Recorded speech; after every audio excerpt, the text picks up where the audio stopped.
What is the most important kind of building? Maybe in the ancient world it would have been the temple. Today it's the building where laws are enacted. It's the modern day equivalent of the temple. I think that most people think of the Manitoba Legislative Building as the same kind of generic building that you would find in any other province. But architecturally, there's all these elements and developments of the building that cannot be explained away as just motif. I've been studying the Manitoba Legislative Building for 6 years, obsessively, because I believe it is a reconstruction of King Solomon's Temple in the heart of the prairies. An encyclopedia of sacred architecture inscribed in stone.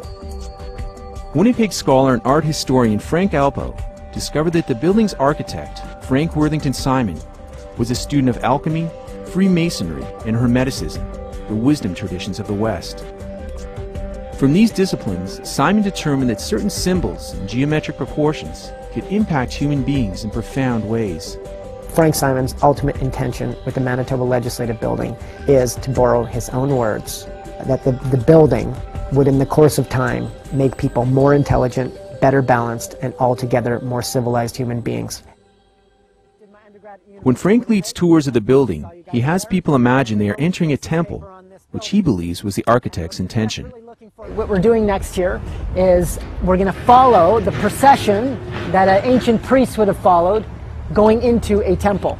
And there's various, as I mentioned before, there's a language of temple architecture, and the language is hidden in plain view. My relationship with the Manitoba Legislative Building began as a sheer accident. I was driving by a very familiar and popular street in Winnipeg, Memorial Boulevard, and out of the corner of my eye, I noticed that the building was flanked by these two giant Egyptian sphinxes. I had no idea I was going to descend so far down a rabbit hole of discovery and obsession. Once I went into the building and I was greeted by these two giant bronze bison, I thought, wow, that's interesting, because that's precisely what you'd expect to find in a classical, pagan, or ancient Near Eastern temple. I noticed a number of other features which scholars tend to refer to as apotropaic, that which wards off evil. Things like Medusa, lion's head, and even that beautiful bust of Athena. These are all part of temple vocabulary. And a lot of people have lost this understanding. This threshold right here represents a kind of metaphysical threshold. It separates the profane world to this new world that we're about to enter. This new world is a sacred world. And you need, in order to enter into this symbolic world, these icons of protection to ward off evil. And so every person... Through years of academic study, Frank discovered that temples in the ancient Near East often had three specific chambers: an area of protection, an altar or sanctuary, and a holy of holies that was off limits to everyone but the high priest. I'm just thinking in the back of my mind, well, gosh, I have all of these other features that are part of temple vocabulary. If I were to find an altar next, then maybe I have a thesis.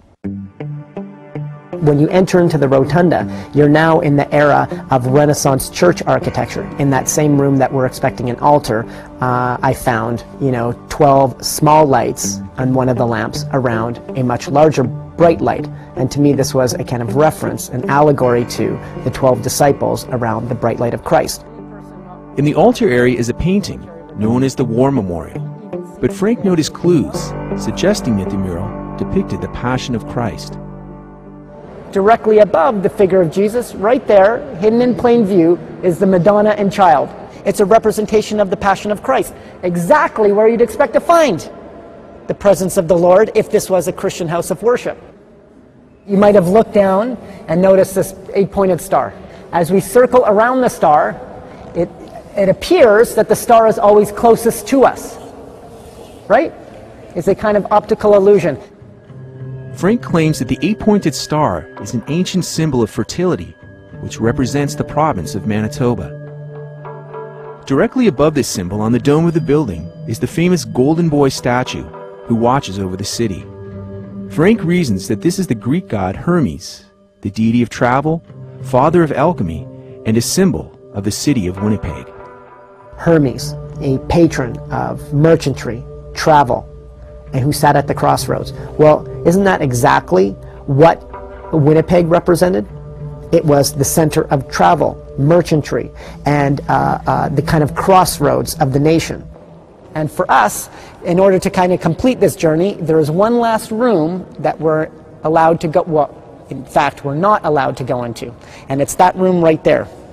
It's the one room that's forbidden for any public access. Nobody is allowed in this room. All temples have a Holy of Holies. And this one, the Legislative Temple, also has a Holy of Holies. The Holy of Holies is the most sacred chamber of Solomon's temple. It was where the Ark of the Covenant, which represented God's presence on earth, was stored. Solomon's temple is the central symbol for the fraternal organization known as Freemasonry. Freemasons were intimately involved in the construction of the legislature, and every premier in Manitoba was a Mason from 1872 to 1968. These elements from architecture can have an effect on the soul, can have effect on becoming a more moral person.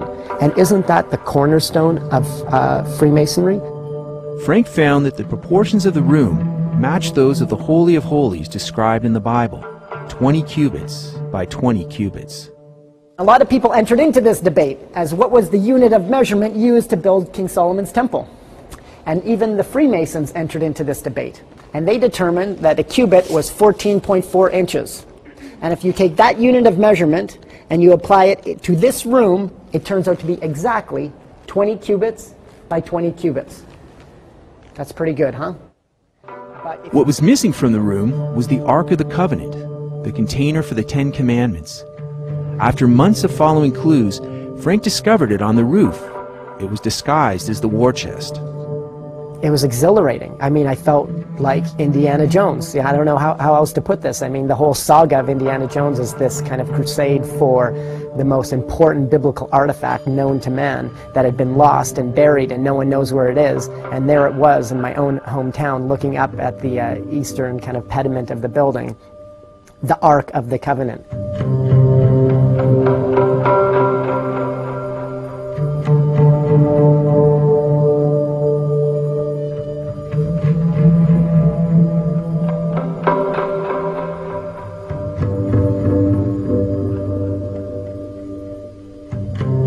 This kind of sacred geometry lent itself to the glory of God. So you would walk into a building and somehow in the depths of your soul you would feel, ooh, there's something, I feel the presence of the Lord here.